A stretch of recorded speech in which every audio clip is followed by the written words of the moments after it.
Welcome to Quiet Nook, where stories are told slowly and softly, like leaves drifting on water. Tonight's story is not about people, not about names or memories. It's about a fox, and silence, and choosing who we become when no one is watching. So get comfortable, close your eyes, and follow the light. The forest will guide you.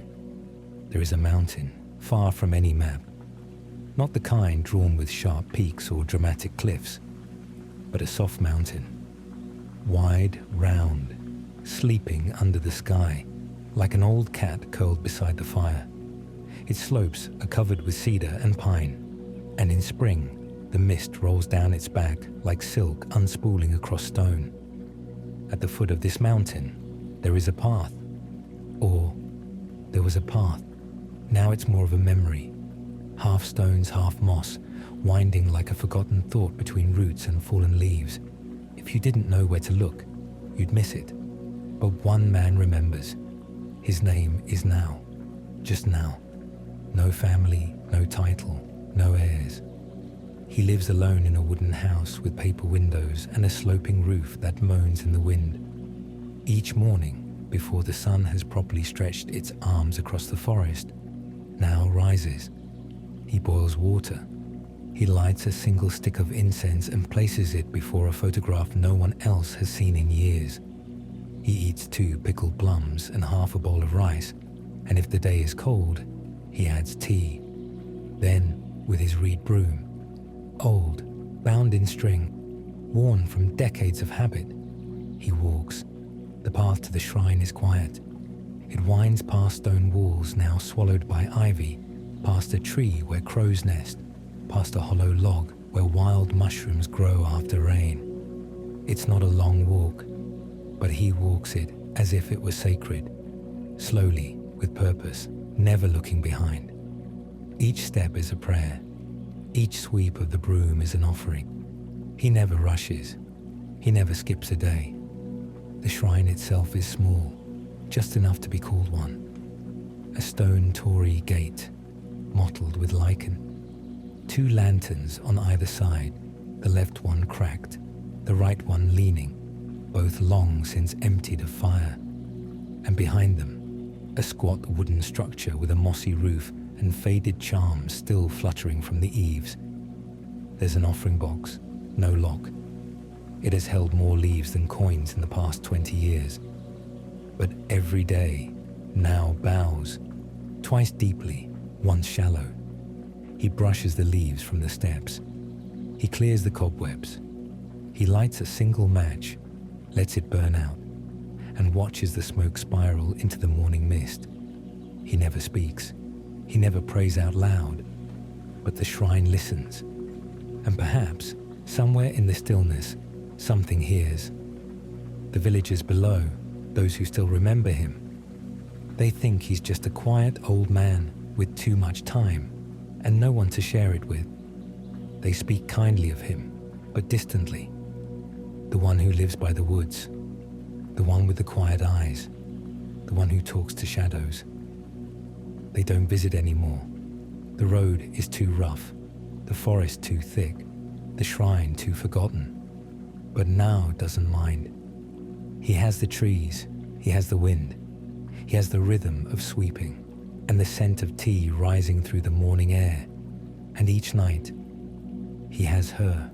She doesn't come every night, but when she does, it is always in mist. The kind of mist that creeps in low to the ground, curling around the stones like old memories returning without warning. The kind of mist that dims even candlelight and makes footsteps disappear into velvet.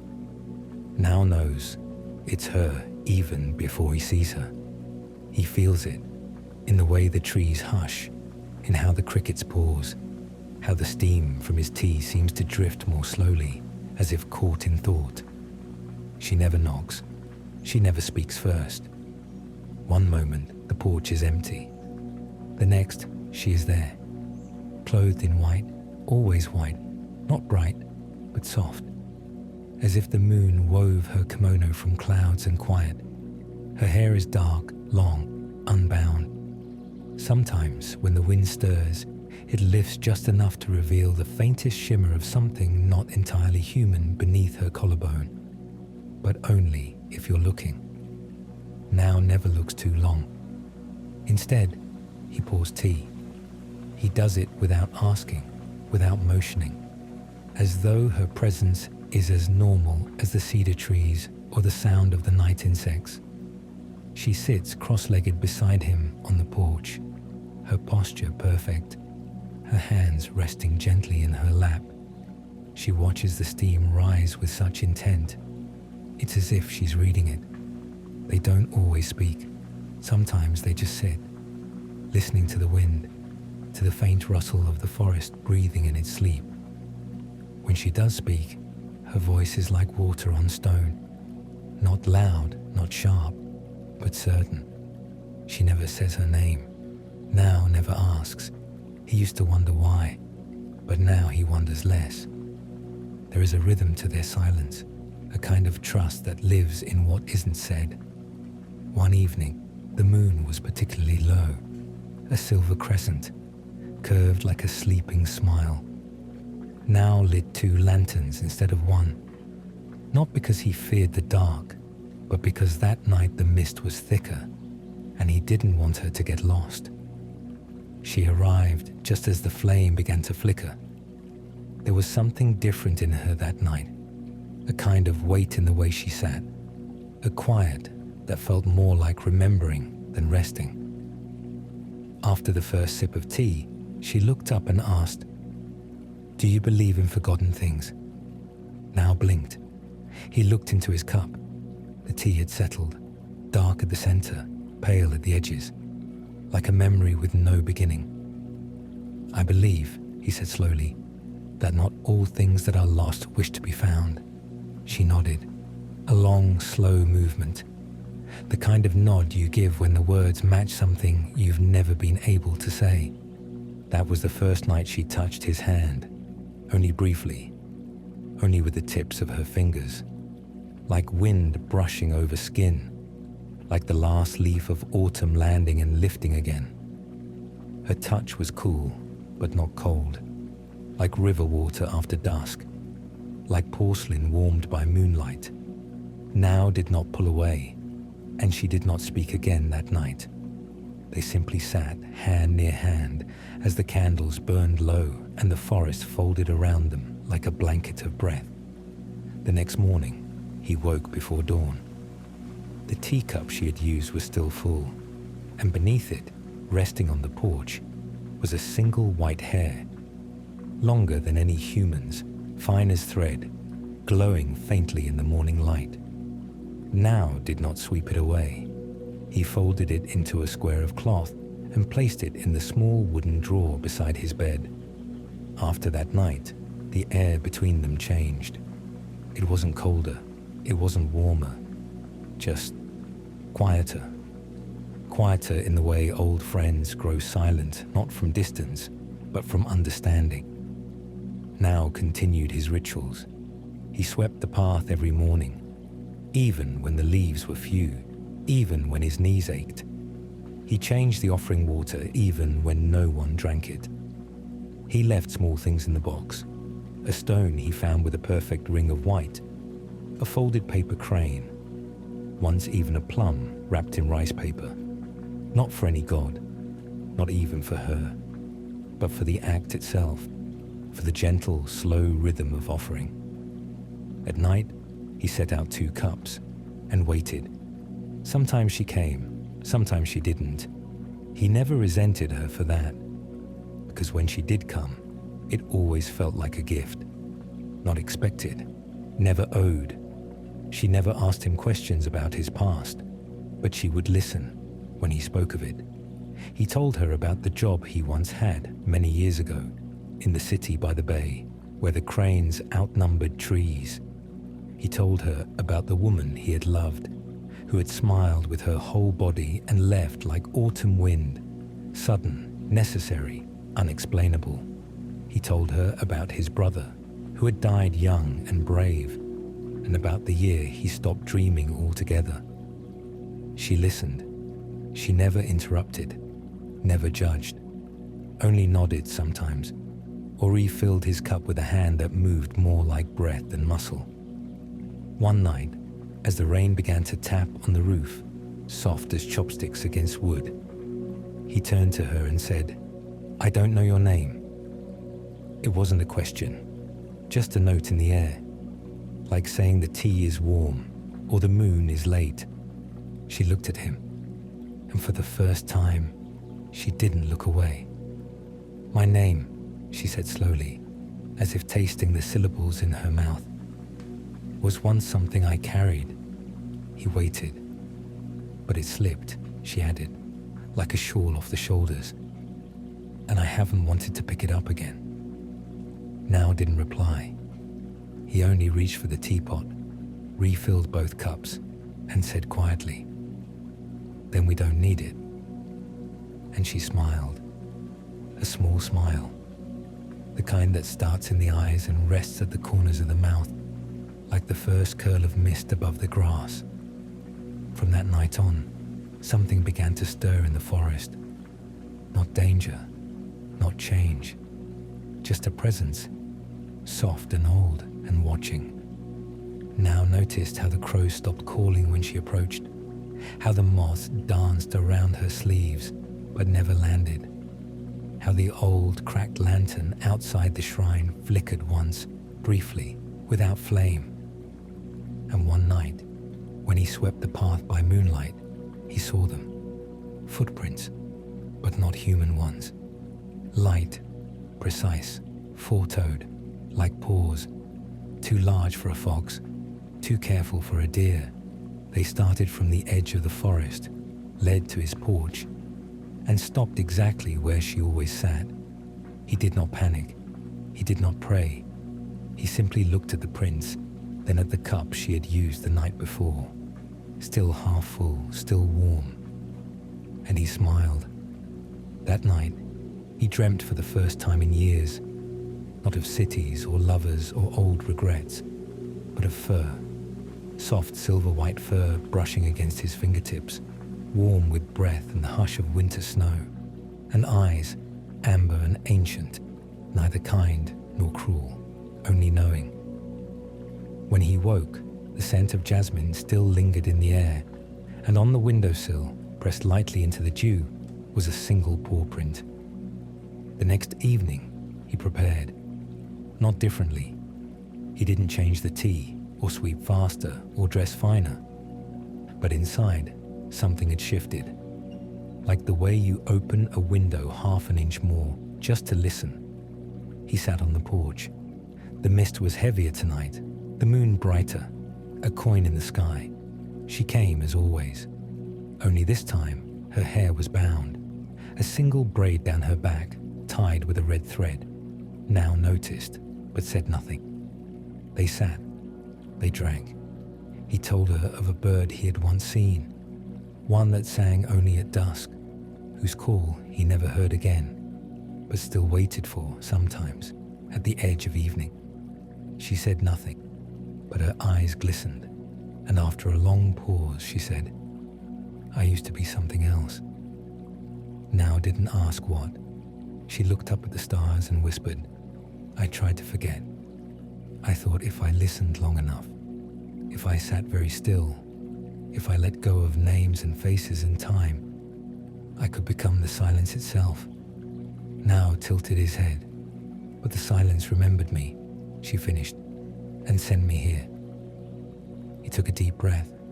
The night smelled of cedar and wet earth. He turned to her. "I don't know what you were," he said, "or what you are, but you are here now, and that's enough." She closed her eyes, and when she opened them, they were just slightly, only slightly, not human, not frightening, not strange, just older than they should have been. She reached into her sleeve and drew out something small. It was a fox figurine, carved from pale wood, worn smooth from years of being held. She placed it on the floor between them. "It belonged to a child," she said softly. "Long ago. I don't know if the child was me or someone I lost. but I carried it for so long. I think it started carrying me. Now looked at the figurine, then at her, then back at the figurine. He did not ask for meaning. He did not ask for magic. He simply picked it up, turned it over in his hand, and smiled. Then let it rest here a while, he said, and be something quiet.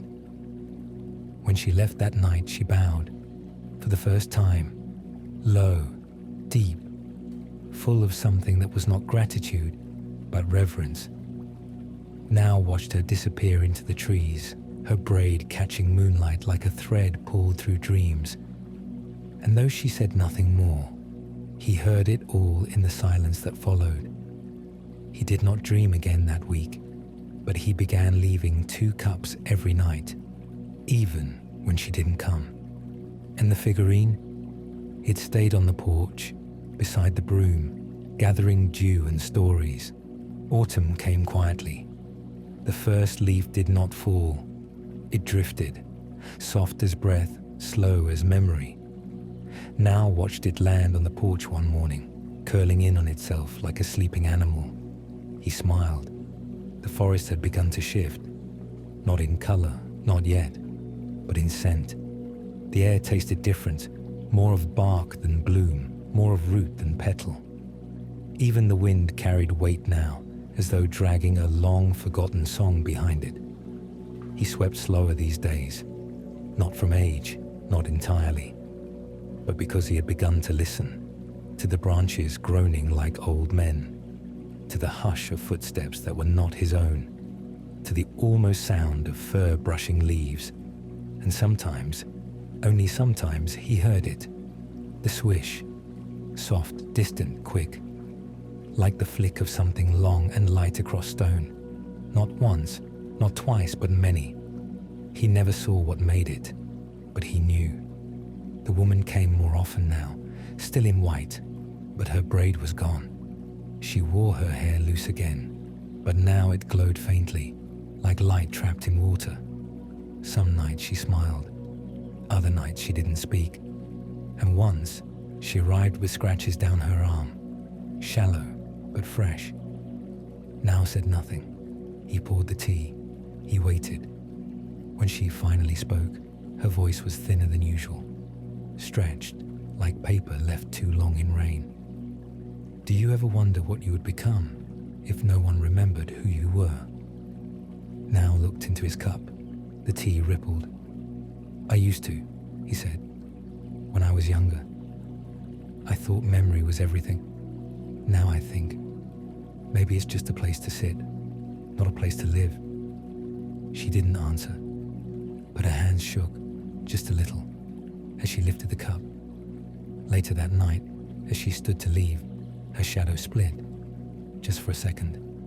It moved twice, 2 outlines, one her own and one lower, thinner, with pointed ears and a long tail that curled. Now didn't say a word, and in return she turned her head slightly, not to look, but to let him know, yes, you saw. In the mornings, now began to walk deeper into the woods. He didn't know why. Something called, not loudly, but insistently, like the echo of a bell that never rang. The moss was thicker here, the birds quieter. He passed stones arranged in ways that felt too intentional, spirals, lines, pairs, and once he found a tree whose bark had been peeled in 9 vertical strips, each about the width of a palm. He did not touch them. He simply bowed and left a rice cake beneath the roots. That night, she did not come, nor the next, nor the next. The silence was different now, not empty, but full of waiting, as if the house, the porch, the forest itself were holding breath. And then, on the 4th night, he heard it. Not her voice, not her footsteps, but the tails, 9 of them. Swish, swish, swish, swish. A rhythm like silk sliding across bone. Not threatening, not gentle, just ancient. They circled the house once, then stopped, and in the hush that followed, now heard his name, spoken not in voice, but in thought. Now, like a paw pressed gently against his chest, now stood at the threshold.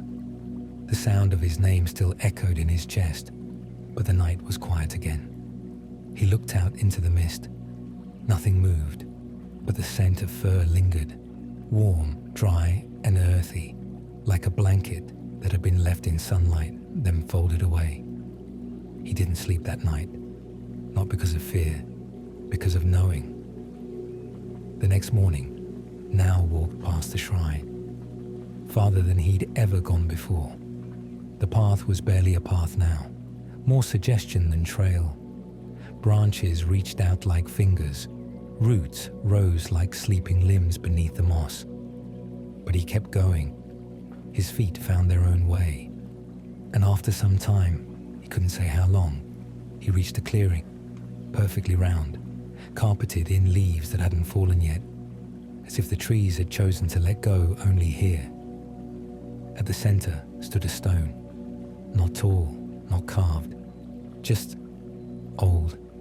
Its top was worn smooth, and around its base were 9 small indentations, evenly spaced, filled with water that did not ripple.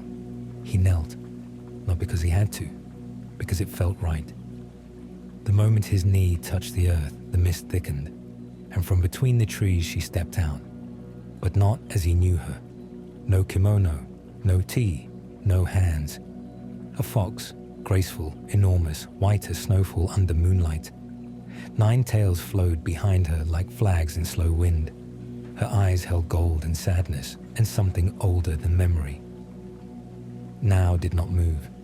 The fox circled once, slowly, carefully, and then lay down before him, head lowered, tails curled in around her like a nest. For a moment, the world held its breath. Then she began to speak, not in words, in thought. "I have worn many names," the thought voice said, "and many faces. Once I danced in courts, flickered through war camps, whispered to emperors in their sleep. Once I was hunted, once I hunted, once I loved." Now closed his eyes. He saw flashes, a shrine burning, a field of snow stained with ink, a child's hand reaching up to touch a mask. "But the names grew heavy," she said, "and the faces cracked. I came to this mountain not to rest, but to disappear." Now opened his eyes. She looked at him, her head tilted slightly, ears twitching. "And yet," she said, "you saw me. Not what I was, but what I became." He didn't speak. He reached forward, slowly, and touched her fur. It was warm, softer than silk, and it shimmered faintly, like starlight behind clouds. She closed her eyes, and in that moment, she shifted again. Not entirely human, not entirely fox, but something between. Tail still swaying behind her, but hands now curled over her knees. A face not youthful, not aged, but timeless, carved from stories, not years. "You remembered me," she whispered. "And now..." She looked up at the sky, where the first stars began to appear. "I must choose." "What choice?" Now asked, his voice barely more than breath. She turned to him, and the sorrow in her eyes was deeper than the forest. "To stay," she said, "is to forget the rest. To go is to forget you." The wind stirred, the trees rustled, not with leaves, but with listening. Now reached into his sleeve and pulled out a folded cloth. Inside it, still perfectly preserved, was the white hair. He held it out. She took it, both palms cupping it like a flame. They sat together like that for a long time, saying nothing, as the clearing darkened and the tails began to sway slower, slower, until they vanished. No wind, no footsteps, only the fading presence of something ancient, just beneath the surface of the air. Now sat for a long time. The cold crept in slowly, but he didn't move. He thought of names, of how they shape us, of how we let them go. He thought of faces that changed and memories that stayed, of tea gone cold, and fur that shimmered like breath. That night, he returned home. The path was darker than before, but it felt known. Not safe, not entirely, but familiar. When he reached his porch, there were 2 teacups waiting. He hadn't left them, but they were there, warm, still steaming. And beside them, a single white-tail hair looped into a ring. He picked it up. No message, no voice, just the curl of something once wild, now resting. He placed the ring beside the fox figurine. Then he lit the lantern, poured 2 cups, and waited. The forest was quieter the next few days. No swish of tails, no flicker of light, just the soft sigh of autumn settling into itself. But each night, the teacups were there, sometimes with steam, sometimes not, sometimes with small tokens beside them. A folded leaf in the shape of a paw, a pebble shaped like a crescent moon, a thread of red silk curled into a spiral. And though she never appeared, he knew she was near, not gone, just watching. Then one evening, colder than usual, as he lit the lantern, she stepped out from the trees, human in shape, fox in spirit, her hair unbound, her eyes soft. She sat beside him on the porch, said nothing. He poured tea. They drank. And then quietly, she reached into her sleeve and drew out a small scroll tied in red. She placed it before him. "For when I forget again," she said. Now looked at her. "Will you?" She smiled, that soft moonlit smile. "All things do." He nodded. He took the scroll, did not open it, simply held it to his chest. And for the first time since her arrival, he spoke her name. Not the one she told him, for she never had, but the one he had given her quietly in his thoughts. Each time he poured the second cup. Yoru. It meant night, but also shelter, silence, home. She closed her eyes, and her tails, not 9 now, but 1, curled around her feet. They sat until the stars came out, until the crickets began to sing again, until the mist returned. And in the hush between heartbeats, he reached out. She leaned gently into his shoulder, and there, beneath the old roof, they listened. Not to stories, not to names, but to the sound of tales in the quiet of the world. Autumn bowed, and winter arrived, not with storm, but stillness. The frost came first, creeping along the porch rail like a silver vine. Then the mist thickened, low and slow, swaddling the forest in a blanket of breath. Now began lighting the lantern earlier each evening. He had replaced the wick, washed the glass with river water, and polished the metal until it caught the last rays of sun like an ember held in memory. Each night, he lit it. Each night, he poured tea. Each night, he waited, and she came. Not always in form. Sometimes only her shadow. Sometimes only the sound of fur brushing wood. And sometimes only the second teacup, warm and half drunk, when he awoke in his chair. One evening, just before the first snow, she arrived before the lantern was lit. She stood in the path, barefoot, dressed in white. Not kimono, but a robe of fog and thread. Her tails, only 3 now, moved gently, like cattails swaying in a still pond. She looked at him, and in her eyes was something neither sorrow nor peace, but a question waiting to take shape. Now rose without a word, lit the lantern, held it in both hands, and walked toward her.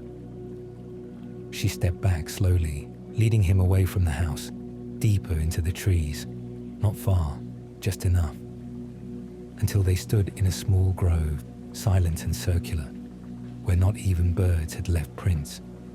There at the center stood a new stone. It hadn't been there last week, now was sure. On it sat a folded piece of silk, black, with a single golden thread woven into the shape of a foxtail. She gestured. Now placed the lantern beside the silk. The flame flickered, and in that moment, everything stopped. No wind, no sound, no time. She stepped forward, and with one hand gently touched the lantern's glass. Her reflection in it shimmered, and for a heartbeat, 9 tails bloomed behind her like a fan of stars. Then they vanished. She looked at Now. Her voice was quiet, almost gone. If I stay, I remain only this. She touched her chest. This face, this moment, this half of me. If I go, I remember. But I lose you. Now's throat tightened. He wanted to speak, but no words felt true enough. So instead, he reached into his sleeve and took out the scroll she had given him weeks ago. He handed it to her. She untied the thread, unrolled the parchment. Inside, it was blank. At first, she didn't understand. But then slowly, she smiled, because he hadn't written who she was. He had left space for her to choose, for her to name herself, again or not. She looked at him, eyes glowing softly, and whispered, "Then, I will stay, but not as spirit, not as memory." As Me Now didn't nod, he simply stepped back and bowed, low, deep, full. And when he rose, she was already turning, walking back toward the shrine, toward home. Her tails faded into mist, her robe into shadow, but her presence stayed, settling into the trees, the stones, the quiet light of the lantern. Now picked it up, held it to his chest, and for the first time in many, many years, he wept, not from loss, but from return. Winter laid itself gently over the forest. Snow did not fall in storms, but in sighs, soft layers that quieted even the thoughts of birds. The house, once surrounded by leaves and lanterns, now stood wrapped in white, a single warm breath in a sea of stillness. Inside Now brewed tea. The black kettle hissed like a gentle whisper, its steam rising toward the ceiling beams like a memory slowly waking. Across from him, she sat, no longer quite fox, no longer quite spirit, just a woman. Her hair still held moonlight, but her eyes now blinked when she laughed, and she laughed more often now, at the way Now burned the rice, at the way he mumbled in his sleep, at the way the lantern always flickered when she entered a room, like it recognized her. They did not speak often of the forest, not of the shrine, not of the tales, not of the silence that once curled around her like a second skin. But sometimes, when the fire burned low, she would reach for the scroll, still blank, still waiting. "I'll write something," she said once. "Someday." Now only smiled. "There's no rush," he said. "Night always returns." One morning, as spring touched the edge of the snow, she left before dawn. No note, no sign, only her cup, still warm. Now did not panic, did not call out. He swept the porch, fed the fire, and waited. 3 nights passed. On the 4th, he found a gift outside his door, a bundle of white plum blossoms wrapped in silk. Inside was a single hair, silver, not white, and a single word on the scroll. "Here." That evening, he poured 2 cups again. And when she returned, wrapped in mist and petals, he did not ask where she had gone. She sat. They drank. And as the lantern swayed gently between them, she placed her hand over his. Not like a spirit, not like a legend, but like someone who had chosen to be remembered. And so the seasons turned. Some years they stayed in the house. Some years they wandered. But the lantern always came with them, hung from branches, perched on stones, set gently beside streams that sang to themselves in forgotten tongues. And sometimes, just before sleep, she would whisper, "Tell me my name again." And he would, each time different, each time true.